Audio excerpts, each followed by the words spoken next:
பிள்ளையார்பட்டி கற்பக விநாயகர். பிள்ளையார்பட்டி கற்பக விநாயகர் ஆலயம் தமிழ்நாட்டில் உள்ள மிக தொன்மை வாய்ந்த குடைவரை கோயில்களில் ஒன்றாகும். இத்தலமானது புதுக்கோட்டைக்கும் காரைக்குடிக்கும் இடையில் அமைஞ்சிருக்குங்க. பிள்ளையார்பட்டின்னு ஏன் பெயர் வந்துச்சுன்னு தெரியுமா? கணேசனின் தமிழ் பெயர் பிள்ளையார்.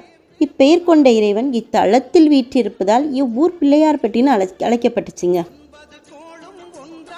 இந்த பழமையான ஆலயத்தில் கற்பக விநாயகர் சன்னதி மட்டுமின்றி சிவன் லிங்கோத்பவர் மற்றும் பல சிற்பங்களுக்கான குடைவரைகளும் காணப்படுகின்றன.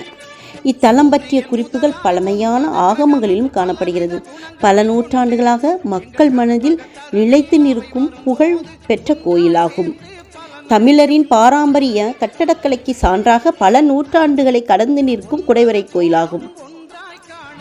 இங்கு பிள்ளையாருடைய உருவம் மலையை குடைந்து 6 அடி உயர பிரம்மாண்ட பிள்ளையாராக உருவம் வடிவமைக்கப்பட்டுள்ளதுங்க. இன்னொரு சிறப்பு, இது கற்பக விநாயகர்னு ஏன் அழைக்கப்பெற்றார்னு தெரியுமா? இங்கு குடிக்கொண்டிருக்கும் பிள்ளையார் வேண்டி வரும் பக்தர்களின் விருப்பங்களை கற்பகத்தரு போல நின்று நிறைவேற்றி வைப்பதால் கற்பக விநாயகர் என்று பெயர் பெற்றுள்ளாருங்க. இத்தலத்தில் இன்னொரு சிறப்பு இருக்குங்க. விநாயகர் பெருமான் மற்ற இடங்களைப் போல் 4 கரங்கள் பெறாது 2 கரங்களுடன் காட்சி அளிக்கிறார்.